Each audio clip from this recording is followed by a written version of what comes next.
a biblical explanation of the Trinity. And I'm going to try my best to do this in under 3 minutes. And look how many people say that this is impossible to understand, that no man can understand the Trinity. That's where the devil's then got into churches and confused you. But here we go with it. The Trinity is very simple to understand. First off, if you can't explain it biblically, don't try. And if you can't explain it biblically, pay attention to someone who can. John 3:16, for God so loved the world that he gave his only begotten Son, that whoever believes in him shall not perish but have everlasting life. Begotten still means begotten. It means parented or created. God, John 4:24, God is a spirit.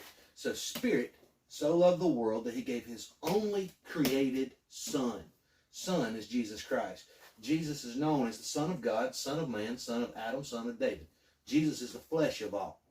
So, for spirit so loved the world that he gave his only created flesh, that whoever would believe in him shall not perish but have everlasting life. Believe in means to worship. So if you were to worship Christ, you will have everlasting life. Thereby Jesus is God the Father, who adopted you on the cross, like it says in Ephesians 1:5. But Genesis 1:26, let us create man in our image, after our likeness. Us and our meaning two. Us and our is spirit and flesh working together as one in unity because they are God. Within Christ was the fullness of the Godhead body. It says that in the first book of Colossians.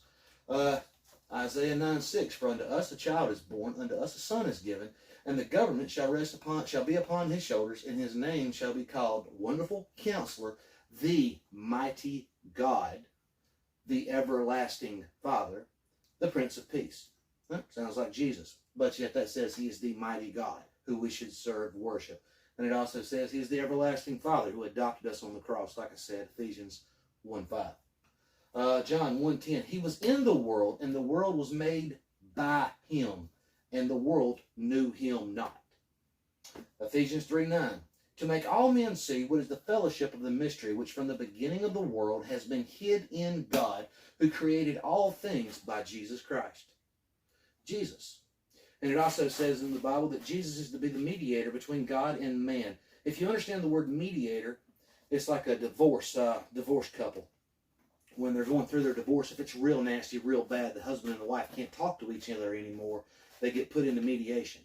And once you are legally into mediation, you are not allowed to speak to the other party. The husband and the wife are not supposed to talk to each other. They're supposed to only talk to the mediator, the go-between. Jesus is the mediator between God and man.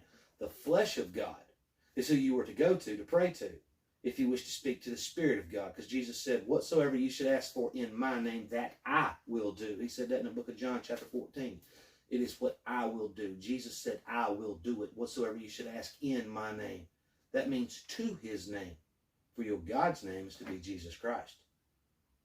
Humble your knees into Christ. Believe in him. And I left out a whole lot on the Trinity on this because I wanted to keep it real short and sweet. It's short, simple, and sweet.